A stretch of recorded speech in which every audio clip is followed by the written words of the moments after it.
नमस्कार। पहलगाम में हुई आतंकी घटना ने पूरे देश को हिलाकर रख दिया है। हमारे ही घर में आकर हमारे ही हिंदुओं को चुन चुनकर गोली मारकर उनकी हत्या कर दी गई। किसी से पहले धर्म पूछा, हिंदू बताने पर मौत के घाट उतार दिया। किसी से कलमा पढ़ने को कहा गया, नहीं पढ़ पाया तो उसे भी गोली मार दी। किसी की पैंट उतरवाकर खतना देखा गया, मुस्लिम नहीं है तो उसे गोली मारकर हत्या कर दी। देश के अलग अलग हिस्सों से लोग कश्मीर घूमने गए थे। इनमें से 28 लोगों की गोली मारकर आतंकियों ने हत्या कर दी। इसमें कई नवविवाहित जोड़े भी शामिल थे, जिनमें पति की गोली मारकर हत्या कर दी और पत्नी को छोड़ दिया।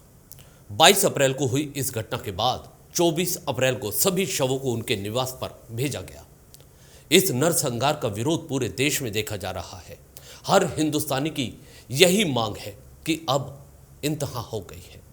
केंद्र सरकार ने पाकिस्तान के खिलाफ पहला कदम उठाते हुए सिंधु जल संधि को रद्द कर दिया, वीजा कैंसिल कर अनेकों प्रतिबंध लगाए। लेकिन इस घटना के बाद यह सब नाकाफी लग रहे हैं। देश में मोदी सरकार है, गृह मंत्री अमित शाह हैं, जिन्होंने देश हित में कई अहम फैसले किए हैं। अब जनता यह भी अपेक्षा रखती है, जब आप 370 को हटाने का श्रेय लेते हैं तो इन आतंकी घटनाओं पर भी सख्त कदम उठाने पड़ेंगे। देश में कुछ लोग हैं जो नहीं चाहते कि इस मुद्दे को हिंदू मुसलमान से जोड़ा जाए, लेकिन क्या उन्हें यह नजर नहीं आता कि जिन आतंकियों ने यह वारदात की, उन्होंने पहले धर्म पूछा। वह अगर हिंदू है तो उसकी हत्या कर दी गई, जिसने कलमा पढ़ दिया उसे छोड़ दिया गया। फिर भी कुछ लोग कहते हैं कि हर जगह हिंदू मुसलमान नहीं करना चाहिए। हाँ, यह भी सत्य है, वहां पर एक स्थायी मुस्लिम युवक जो टट्टू पर सवारियों को ढो रहा था, वह आतंकियों से भिड़ गया, लेकिन आतंकियों ने उसे भी गोली मार दी। वहीं इस मामले में राहुल गांधी के बहनोई प्रियंका गांधी के पति रॉबर्ट वाड्रा कहते हैं, भारत में मुसलमानों पर अत्याचार होते हैं, इसलिए ऐसी घटनाएं होती हैं। यह एक शर्मनाक बयान है। वह बताएं कि कौन से अत्याचार हो रहे हैं, जबकि पूरी दुनिया में मुसलमान अगर सबसे ज्यादा कहीं सुरक्षित माना जाता है तो वो उनके लिए भारत है। मुझे हमेशा लगा है, और ये मेरी सोच है, ना कांग्रेस की सोच है, ना मेरे परिवार की सोच है। हाल ही मैंने दो हफ्ते पहले मैंने भी जो गलत हो रहा है मुसलमानों के साथ, कि जब वो अपनी प्रार्थना करते हैं और अगर जहाँ मस्जिद में करते हैं और अगर बड़े तादाद में लोग होते हैं और वो बाहर रोड पे आना पड़ता है उनको, तो उनको रोक दिया जाता है या छतों पे रोक दिया जा रहा है कि आप यहाँ प्रार्थना नहीं कर सकते, या मस्जिदों का सर्वे हो रहा है कि हो सकता है कोई मूर्ति मिल जाए या कुछ भी ऐसे हो जाए जो संभल वगैरह में हो रहा है। और अगर आप बाबर या औरंगजेब की बात करते हैं तो माइनॉरिटीज़ को दुख लगता है, उनको दुख महसूस होता है। और ये जो इस तरह की ये राजनीति से जुड़ा हुआ संबंध है कि हमेशा ये रोक लगाई जाती है, और धर्म और राजनीति को मेरे ख्याल से ज़रूर अलग होना चाहिए।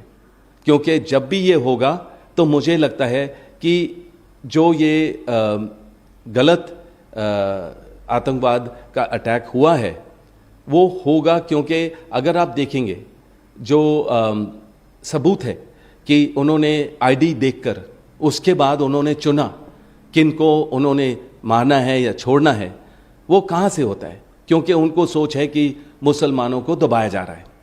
जरा उन परिवारों का भी दर्द साझा कर लेते हैं जिनके घरों के चिराग बुझ गए, जिनके माथे का सिंदूर उजड़ गया। इनमें करनाल के नेवी के जवान विनय भी शामिल है, जो अपनी पत्नी के साथ हनीमून पर गए थे। वहां की कुछ वीडियो घटना से पहले की सामने आई, जिसमें दोनों पति पत्नी अपने जीवन के कुछ पलों का आनंद ले रहे हैं। लेकिन कुछ समय बाद आतंकियों ने विनय की गोली मारकर हत्या कर दी। विनय नरवाल की 13 अप्रैल को शादी हुई थी, 19 अप्रैल को रिसेप्शन था। इसके बाद वह कश्मीर हनीमून घूमने निकल गए थे, जहां 22 अप्रैल को आतंकी घटना में वह मारे गए। उसके बाद उनका शव जब घर पहुंचा तो गमगीन माहौल देखने को मिला। इस हादसे का शिकार कानपुर के रहने वाले शुभम द्विवेदी भी हैं। अभी 1.5 महीने पहले उनकी शादी हुई थी। शादी के बाद पहलगाम घूमने गए थे। आतंकियों ने पहले इनसे धर्म पूछा, फिर गोली मार दी। कल देर रात जब शुभम का पार्थिव शरीर कानपुर पहुंचा तो पूरे गांव में मातम और चित्कार मच गया। शुभम के पिता ने होश संभाला तो गुस्से में बोले कि 2 टके के आतंकवादी हमारी सरकार को चुनौती देकर चले गए। इन्हें ऐसी सजा मिलनी चाहिए कि साथ पुश्ते याद रखें।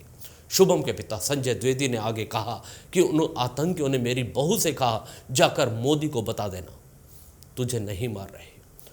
रोते रोते शुभम की पत्नी ने मीडिया को बताया कि हम लोग बैठकर बातें कर रहे थे, तभी कुछ लोग आए और शुभम से पूछा कि हिंदू हो या मुसलमान। वो आगे बताती है कि पहले तो हम कुछ समझ नहीं पाए और जैसे ही शुभम ने कहा कि हिंदू हैं तो उन्होंने गोली मार दी। इनका पार्थिव देह कल इनके घर पहुंचा। उसके बाद उत्तर प्रदेश के मुख्यमंत्री योगी आदित्यनाथ भी वहां पहुंचे और उन्हें ढाढ़स बंधाया। हिंदू मां बहनों के साथ जिस प्रकार की बर्बरता उनके सामने ही उनके सिंदूर के साथ किया गया है, इसी प्रकार से आतंकवादियों और उनके आकाओं को उसकी सजा जरूर मिलेगी।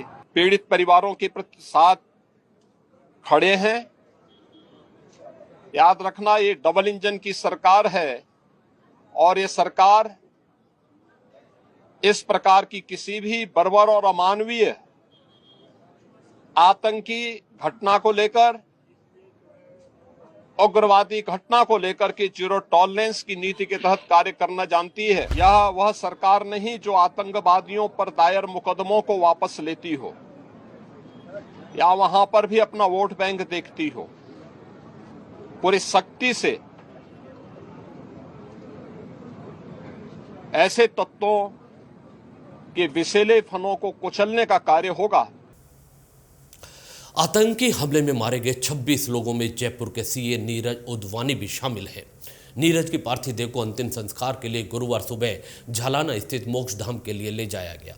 सुबह से ही नीरज के मालवीय नगर मॉडल टाउन स्थित घर पर लोगों की भीड़ जुटना शुरू हो गई थी। यहां भी परिजनों का रो रो कर बुरा हाल था। मुख्यमंत्री भजनलाल, पूर्व मुख्यमंत्री अशोक गहलोत, नेता प्रतिपक्ष टीकाराम जूली, गोविंद सिंह डोटासरा सहित काफी संख्या में लोग इस दुख की घड़ी में उनके अंतिम संस्कार में शामिल हुए। ये घटना बहुत ही दुर्भाग्यपूर्ण है।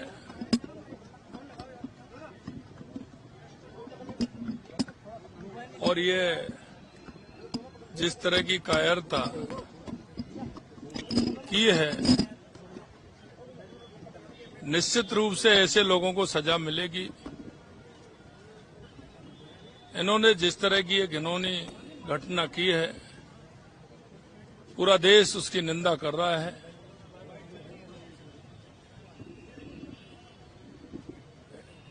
इतना मैं कह सकता हूं कि इस घटना से जितना